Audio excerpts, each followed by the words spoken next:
orang itu dari punya sepeda terus punya motor, dia mulai muncul kesombongan. Dari punya motor menjadi punya mobil, tambah lagi kesombongan. Jadi dia terancam sebenarnya oleh kelemahan jiwa. Jadi setiap akses yang naik, akses yang berkembang, itu resikonya karena dia harus diwadai oleh jiwa manusia yang lemah, maka eksesnya adalah kesombongan itu, keangkuhan. Jadi singkat kata, makin kita kaya, makin terancam untuk hancur oleh kesombongan. Dan ini bukan hanya soal kaya, makin pinter juga biasanya makin sombong, Mas. Jadi ada yang namanya kesombongan feodal, itu untuk orang-orang kaya.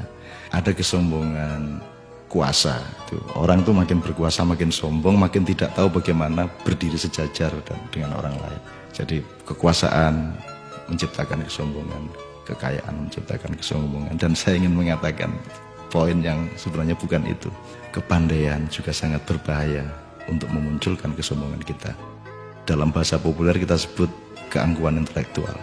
Tapi yang lebih berbahaya lagi, menjadi orang soleh, orang alim itu juga bisa menimbulkan kesombongan. Jadi banyak orang-orang yang beragama dengan tekun, salah satu hasilnya adalah dia sombong atas orang lain. Diam-diam selalu merasa lebih hebat dari orang lain, lebih masuk surga daripada orang lain, lebih diterima Allah oleh orang lain. Jadi teman-teman sekalian, sesungguhnya ajaran yang paling dahsyat keindahannya adalah ajaran mengenai tawadhu, ajaran mengenai kerendahan hati. Jadi orang sholat, orang beribadah itu adalah latihan untuk mencampakkan diri, bukan untuk mengunggul dan menegakkan diri. Mencampakkan diri di hadapan Allah. Kita bersujud-sujud tersungkur-sungkur supaya kita siap untuk berlaku rendah hati kepada siapapun.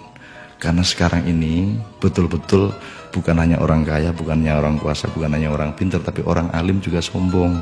Itu namanya kesombongan kesombongan orang alim. Jadi tidak lantas kita jangan jadi alim supaya tidak sombong, atau jangan tidak kaya supaya tidak sombong, tidak begitu. Tapi kayalah tapi tidak usah sombong, kuasalah tapi rendah hati, pandailah, karena itu menjadi justru lebih arif dan menjadi alim serta solehlah, supaya engkau mampu merendahkan dirimu di bawah orang yang paling rendah pun di kampung-kampung yang kumuh tempat engkau lewat dengan kakimu. Terima kasih.